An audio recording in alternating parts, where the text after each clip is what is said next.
আমাদের দাবিগুলো যদি মানা না হয় তাহলে আমরা ওরিয়েন্টেশন করতে দিব না, এখানে কোনো নতুন বিচার ভর্তি হইতে পারবে না, আমরা প্রতিষ্ঠান অফ করে দিব।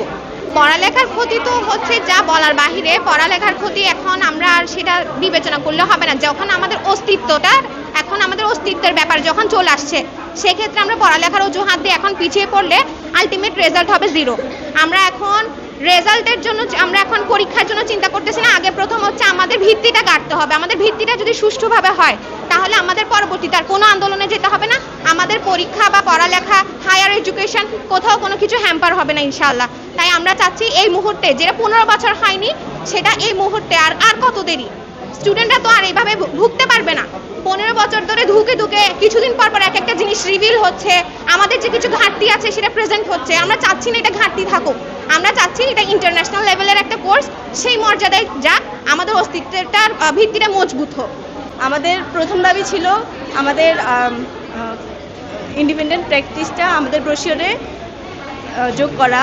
দ্বিতীয় দাবি ছিল আমাদের আন্তর্জাতিক মানের কারিকুলাম পুনর্বিন্যাস করা, যেটা এই দাবিটা যদি আমাদের পূরণ না হয়, যখন আমরা আমাদের গ্র্যাজুয়েশন শেষে বাইরে হায়ার এডুকেশনের জন্য যেতে চাচ্ছি তখন নানা ধরনের সমস্যা হচ্ছে। আমাদের আরেকটা দাবি ছিল স্বতন্ত্র অপটোমেট্রি ফ্যাকাল্টি গঠন করা। এটাও আমাদের বাইরে হায়ার এডুকেশনের জন্য যেতে বিশাল একটা সমস্যা করছে। তো যখন আমরা বাইরে যেতে পারছি না, আমরা সুদক্ষ অপটোমেট্রিস্ট হিসেবে আমাদের দেশকে সেবা দিতে আমরা ব্যর্থ হচ্ছি। তো এখন আমরা এই জোর দাবি জানাচ্ছি আমাদের দাবিগুলো যেন মেনে নেয়। আর যদি আমাদের দাবি মেনে নেওয়া না হয়, আমরা গত 26 দিন এখানে সবগুলো স্টুডেন্ট এসে আন্দোলন করছি শান্তিপূর্ণভাবে। যদি আমাদের দাবি মেনে নেওয়া না হয়, আমরা জাতীয় আন্দোলনের ডাক দিব। আমরা হচ্ছে আজকে টানা 7মবারের মতো বেস্ট টিস্যু পেপার ব্র্যান্ড হিসেবে স্বীকৃতি পেয়েছে বসুন্ধরা টিস্যু। 26 দিন ধরে এখানে আন্দোলনরত অবস্থায় আছি। আমাদের 4টা দাবি ছিল। প্রথমে হচ্ছে আমাদের কোর্সের নাম পাল্টানো এবং আমাদেরকে যাতে একটা স্বতন্ত্র অনুষদ দেয় সেই জন্য। এরপর ছিল আমাদের 1 বছর ইন্টার্নশিপ যুক্ত করা, এবং এই 4টা দাবি নিয়ে আমরা আজকে 26 দিন ধরে এখানে আন্দোলন করছিলাম। তো আমাদেরকে প্রথমে একটা জিবি মিটিংয়ের ডেট দেওয়া হয়েছিল, কিন্তু এটা ওনারা পিছিয়ে 1 সপ্তাহ পিছিয়েছিল। তো 1 সপ্তাহ পেছানোর পরে আমরা জিবি মিটিংটা হয়েছিল, জিবি মিটিংটার রিহার্সাল মিটিং হয়েছিল। তো রিহার্সাল মিটিংয়ের পরে বলেছে কি আমাদেরকে একটা ওয়ার্কিং কমিটি গঠন করা হবে, এবং ওয়ার্কিং কমিটি 7 দিন কাজ করবে, 7 দিনের একটা আলটিমেটাম দিয়ে কাজ করবে। এখন আজকে সেই ওয়ার্কিং কমিটির প্রথম সভা অনুষ্ঠিত হওয়ার কথা ছিল, কিন্তু ওখানে ওয়ার্কিং কমিটির সদস্যদের মধ্যে কয়েকজনের হচ্ছে সমস্যা থাকায় ওনারা আজকেও পিছিয়েছে ওয়ার্কিং কমিটি, এবং পিছিয়ে ওনারা প্রথমে বলেছিল সোমবার হবে, কিন্তু সোমবারে নাকি ওনাদের আবার আরেকটা কোনো কাজ পড়ে গেছে।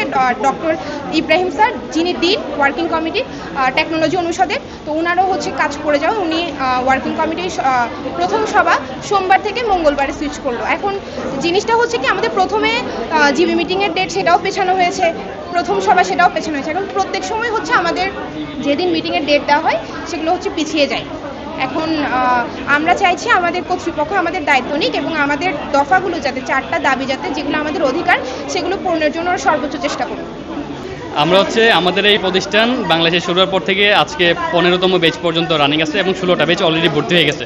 তো 15 বছর যাবত আজকে আমাদের এই কোর্সের যে আন্দোলনগুলো আছে সেটা চলমান আছে, বাট এটার কোনো সুষ্ঠু সমাধান হচ্ছে না, যার ফলে আমরা এখন এসে চূড়ান্ত একটা সিদ্ধান্তে আসতে বাধ্য হয়েছি, একটা হার্ডলাইনে আসতে। সবচেয়ে বড় প্রবলেম হচ্ছে বাংলাদেশে আন্তর্জাতিক মানের অপটোমেট্রিস্ট, দক্ষ মানের অপটোমেট্রিস্ট বাংলাদেশে পাচ্ছে না, যেটা বাংলাদেশের স্বাস্থ্য ক্ষেত্রে অনেকটা বিরূপ প্রভাব ফেলতেছে। আমাদের এই প্রতিষ্ঠানটা হচ্ছে চট্টগ্রাম মেডিকেল ইউনিভার্সিটির আন্ডারে। এখন বিসি স্যার যদি এটাতে অবশ্যই এগ্রি থাকে এবং আমাদের ইনস্টিটিউট যদি এগ্রি থাকে, তো অবশ্যই আমরা এই আন্দোলনটা পূর্ণ হবে। যদি এই আন্দোলনে আমাদের কর্মসূচি অবশ্যই তখনই সফল হবে যখন আমাদের এই 4 দফা মানা হবে। যখন সফল না হয় তাহলে আমরা অবশ্যই আমাদের এই ক্যাম্পাস এবং আমাদের এই ইনস্টিটিউটের বাহিরে গিয়ে আমরা আমাদের রাজপথে আন্দোলন কর্মসূচি অব্যাহত থাকবে, এবং সেই কর্মসূচি আমরা সামনে এগিয়ে যাব ইনশাল্লাহ। এবং আমরা চাই আমাদের কর্মসূচি অবশ্যই আমাদের 4 দফা